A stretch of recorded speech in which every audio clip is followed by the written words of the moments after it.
Le tableau du garçon qui pleure est connu sous le nom anglais de The Curse of Crying Boy Painting. Il a été peint par Bruno Amadio, un peintre italien né à Venise en 1911. Ce peintre, après la Seconde Guerre mondiale, s'est réfugié en Espagne, dans la ville de Séville, puis à Madrid, où l'on perd mystérieusement sa trace. Des années plus tard, on retrouve la trace du peintre en Italie, dans la ville de Padore, où il décède en 1981.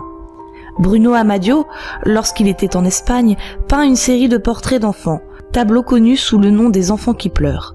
Ces tableaux deviennent très vite populaires et le peintre en vend plusieurs milliers de reproductions, surtout en Angleterre, dans les foyers de la classe ouvrière du nord du pays. Plus de 50 000 copies de ces tableaux circulent dans le monde entier. Bruno Amadio connaît la gloire, pourtant il n'est pas bien riche. Pire, il est victime d'une malédiction qui va le poursuivre jusqu'à la fin de sa vie.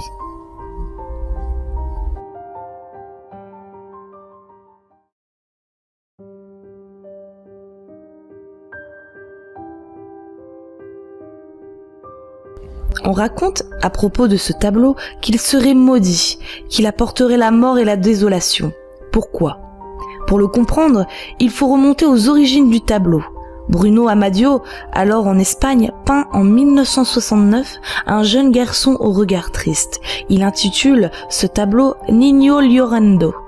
L'enfant pris pour modèle est un orphelin. Bruno Amadio adopte ce jeune garçon et le prend sous son aile. Plus tard, un prêtre reconnaît l'enfant comme étant Don Bonilio. Cet enfant aurait vu ses parents mourir sous le feu. C'est pour cela qu'il est toujours triste. Le prêtre conseille au peintre de ne pas s'approcher de cet enfant car une rumeur circule sur lui. L'enfant déclencherait des incendies. Plusieurs incendies ont été répertoriés dans différents orphelinats et à chaque fois l'enfant était présent et il s'en sortait indemne. On l'avait ainsi nommé Diablo. Bien sûr, Bruno Amadio ne tient pas compte de l'avertissement du prêtre et continue à peindre l'enfant. Mais lorsqu'il termine le tableau, son atelier prend feu, laissant le tableau intact. L'enfant, lui, disparaît mystérieusement. Ce n'est qu'en 1976 que l'on retrouve la trace de l'orphelin. En effet, dans la périphérie de Barcelone, un accident de la route se produit. Une voiture est entièrement brûlée. À l'intérieur, un corps calciné. On retrouve le permis de conduire du conducteur. Il s'agissait de Don Bonilio, alors âgé de 19 ans.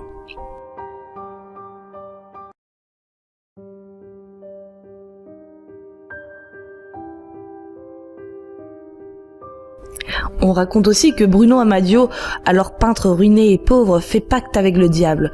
De là, il peint une série de tableaux d'enfants qui pleurent et il trouve la richesse, car ces tableaux deviennent populaires et se vendent comme des petits pains. Sauf que ces tableaux sont maudits à cause du pacte et quiconque les achète est victime de la malédiction.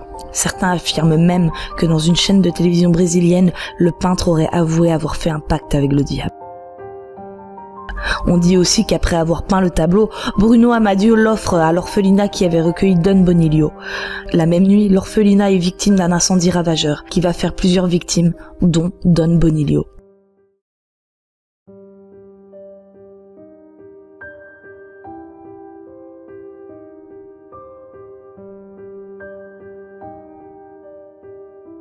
Que ce soit l'une ou l'autre des versions, il s'avère que beaucoup de personnes possédant ce tableau sont victimes d'incendies inexpliqués, de morts suspectes ou de malchance. Très vite, une rumeur circule, surtout en Angleterre où le tableau s'est vendu à plusieurs millions d'exemplaires. Dans ce pays, durant une courte période, de nombreux incendies éclatent dans une banlieue ouvrière. Les pompiers sont débordés. À chaque fois, dans les cendres, on retrouve le tableau intact. Du coup, les médias s'emparent de l'affaire, ce qui va propager la rumeur. Très vite, de nombreux témoignages sont recueillis. Les personnes qui possèdent ce tableau sont soit victimes d'un incendie, soit d'une mort inexpliquée, soit sont poursuivies par la malchance. Il semblerait que tous ceux qui ont possédé une copie du tableau du garçon qui pleure sont victimes de malédiction. On raconte alors que le tableau attire la malchance, attire des forces obscures. Pour ma part, j'ai vu ce tableau en vrai, et je peux vous dire qu'il fiche la trouille. On ressent des frissons lorsque l'on regarde le regard malheureux de l'enfant qui a été peint. J'en ai eu la chair de poule. Le tableau me mettait mal à l'aise. Et à cette époque, je ne connaissais pas l'histoire de ce tableau. Mais je ressentais qu'il n'était pas banal. La famille qui a possédé ce tableau s'en est débarrassée et a ressenti un réel soulagement par la suite. Après avoir été victimes de malchance toute leur vie, ces personnes ont enfin goûté à une existence normale, loin de la maladie et des problèmes d'argent. Ce tableau pesait lourd sur leur vie. Il y a eu autour d'eux beaucoup d'événements inexpliqués, comme des accidents domestiques, un sentiment d'oppression, des dépressions, des renoncements, beaucoup de malheurs. Le pire, c'est que la malédiction poursuivait les enfants. La fille aînée a sombré dans la dépression, son mari a sombré dans la folie. Suite à ça, ils ont divorcé et le père a perdu tous ses enfants.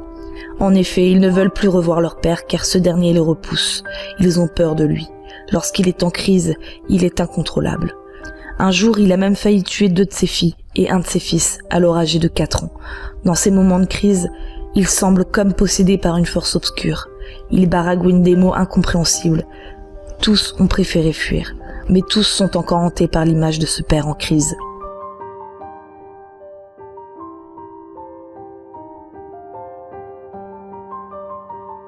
Si vous possédez ce tableau, que vous sentez que vous allez mal, le mieux est encore de le détruire ou de vous en débarrasser. Sinon, si vous y êtes attaché, vous pouvez aussi accrocher à côté du garçon qui pleure, la fillette qui pleure, tableau peint aussi par Amadio. On dit que la fillette calme le garçon.